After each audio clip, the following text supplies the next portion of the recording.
মাননীয় স্বরাষ্ট্রমন্ত্রীর প্রত্যক্ষ নির্দেশনায় সুন্দরবন অঞ্চলের সক্রিয় সকল বনদস্যু বাহিনী নির্মূলের লক্ষ্যে বাংলাদেশ কোস্টগার্ডের নেতৃত্বে operation restore piece in Sundarban এবং অপারেশন ম্যানগ্রোভ শিল্ড নামে দুটি বিশেষ অভিযান পরিচালিত হচ্ছে। এই অভিযানের ধারাবাহিক সফলতা হিসেবে পঞ্চমবারের মতো অপারেশন ম্যানগ্রোভ শিল্ডের আওতায় অভিযান পরিচালনা করে কুখ্যাত ডাকাত করিম শরীফ বাহিনীর 3 জন সক্রিয় সদস্যকে অস্ত্র ও গোলাবারুদ সহ আটক করা হয়।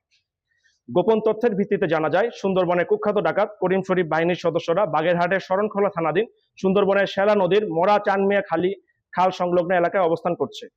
প্রাপ্ত তথ্যের ভিত্তিতে গত 13ই মে 2026 বুধবার বিকাল 5টা থেকে 2 দিন ব্যাপী কোস্টগার্ড বেস মংলা এবং স্টেশন কোকিলমণি কর্তৃক উক্ত এলাকায় বিশেষ অভিযান পরিচালনা করা হয়। অভিযান চলাকালীন কোস্টগার্ডের উপস্থিতি টের পেয়ে উক্ত ডাকাত দল গুলিবর্ষণ শুরু করে। আত্মরক্ষার্থে কোস্টগার্ডও পাল্টা গুলিবর্ষণ শুরু করে। কোস্টগার্ডের তীব্র প্রতিরোধের মুখে ডাকাত দল পালানোর চেষ্টা করলে অভিযানকারী দল ধাওয়া করে করিম শরীফ বাহিনীর 3 জন সক্রিয় ডাকাত সদস্যকে আটক করতে সক্ষম হয়। এ সময় আটককৃতদের কাছ থেকে 3টি একনলা বন্দুক, একটি দেশীয় পিস্তল, 49 রাউন্ড তাজা কার্তুজ, 187 রাউন্ড এয়ারগান গোলা, 2টি ওয়াকিটকি ও 4টি ওয়াকিটকি চার্জার উদ্ধার করা হয়।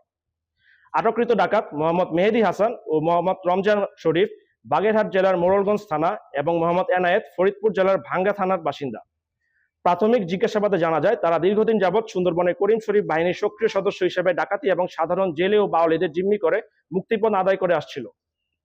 উল্লেখ্য, গত 13ই মে বন বিভাগের তৎপরতা ও সহযোগিতায় করিম শরীফ বাহিনী কর্তৃক জিম্মিকৃত 4 জন জেলেকে উদ্ধার করে কোস্টগার্ডের নিকট হস্তান্তর করা হয়। জব্দকৃত অস্ত্র, গোলাবারুদ ও আটককৃত ডাকাতদের পরবর্তী আইনানুগ ব্যবস্থা গ্রহণের কার্যক্রম প্রক্রিয়াধীন রয়েছে। সুন্দরবনকে সম্পূর্ণরূপে দস্যুমুক্ত করতে ডাকাত ও তাদের সহযোগীদের বিরুদ্ধে কোস্টগার্ড ভবিষ্যতে এ ধরনের অভিযান অব্যাহত রাখবে।